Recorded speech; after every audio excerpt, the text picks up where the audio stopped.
We're going to try this. Say hello. Deuteronomy chapter 2 says, Then we turned and set out into the wilderness, the way of the Sea of Reeds, as Yahweh spoke to me. And we went round Mount Seir many days. And Yahweh spoke to me, saying, You have gone around this mountain long enough. Turn northward, and command the people, saying, You are about to pass over into the border of your brothers, the descendants of Esau, who live in Seir. And they are afraid of you, so be on your guard. Do not strive with them, for I do not give you any of their land, no, not so much as 1 footstep, because I have given Mount Seir to Esau as a possession. What food you buy from them with silver, you shall eat, and also what water you buy from them with silver, you shall drink. For Yahweh your Elohim has blessed you in all your work, in all the work of your hand.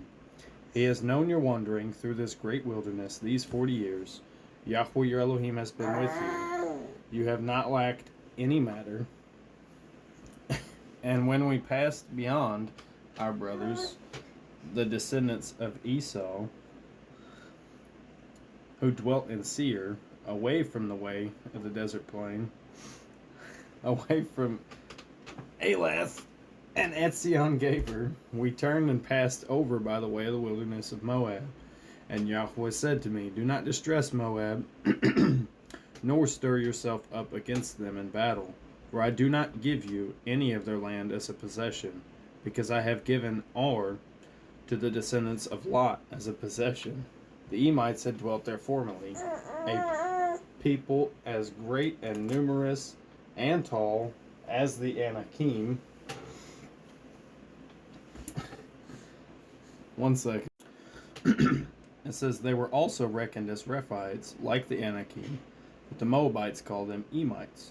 And the Horites formerly dwelt in Seir, but the descendants of Esau dispossessed them and destroyed them from before them, and dwelt in their place, as Yisrael did to the land of their possession, which Yahweh gave them.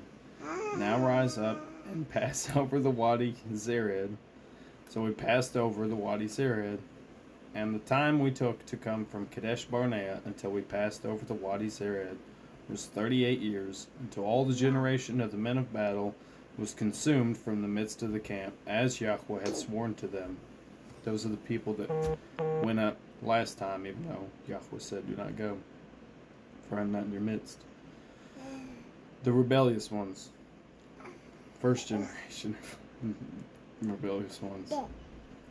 And also the hand of Yahweh was against them to destroy them from the midst of the camp until they were consumed.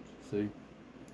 And it came to be, when all the men of battle had finally perished from among the people, that Yahweh spoke to me, saying, This day you are to pass over at Ar, the boundary of Moab. And when you come near the children of Ammon, do not distress them, nor stir yourself up against them.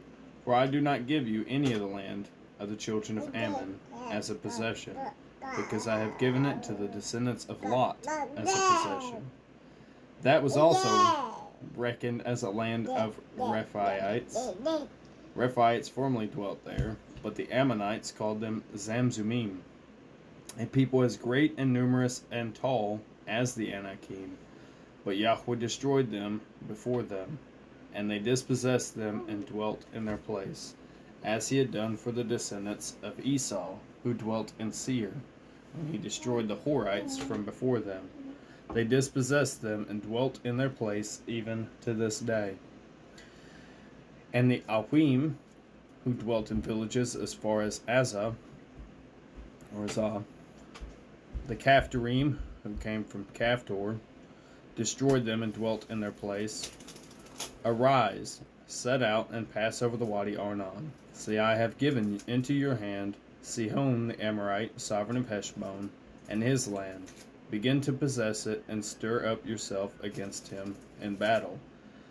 This day I begin to put the dread and fear of you upon the peoples under all the heavens, who, when they hear the report of you, shall tremble and shake because of you. 1 second. It says, Then I sent messengers from the wilderness of Kedemoth to Sihon, sovereign of Heshbon, with words of peace, saying, Let me pass over through your land on the highway. I shall go on the highway and neither turn to the right nor to the left. What food you sell me for silver, I shall eat, and what water you give me for silver, I shall drink. Only let me pass over on foot, as the descendants of Esau who dwelt in Seir, and the Moabites who dwelt in Ar did for me, until I pass over the Jordan to the land Yahweh our Elohim is giving us.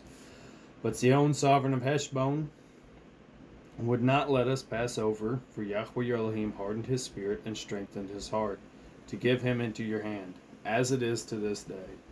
And Yahweh said to me, See, I have begun to give Sihon and his land over to you.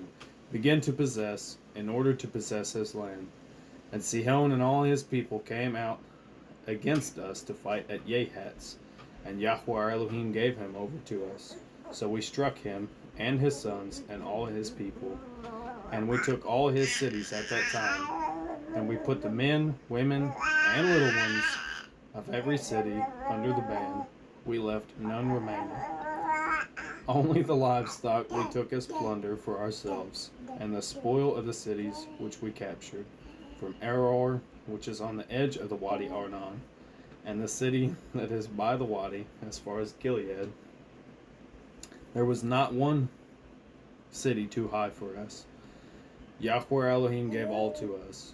Only you did not go near the land of the children of Ammon, anywhere along the Wadi Yabuk, or to the cities of the mountains, or anywhere as Yahweh Elohim commanded us.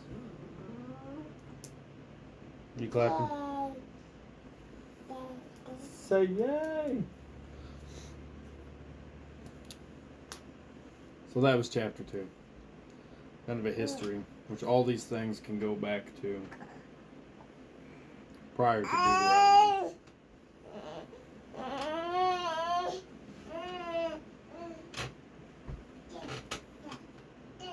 Yeah, but the moral to everything is fear God and keep His commands. Because that is pleasing to Him, huh? Bless you guys and shalom.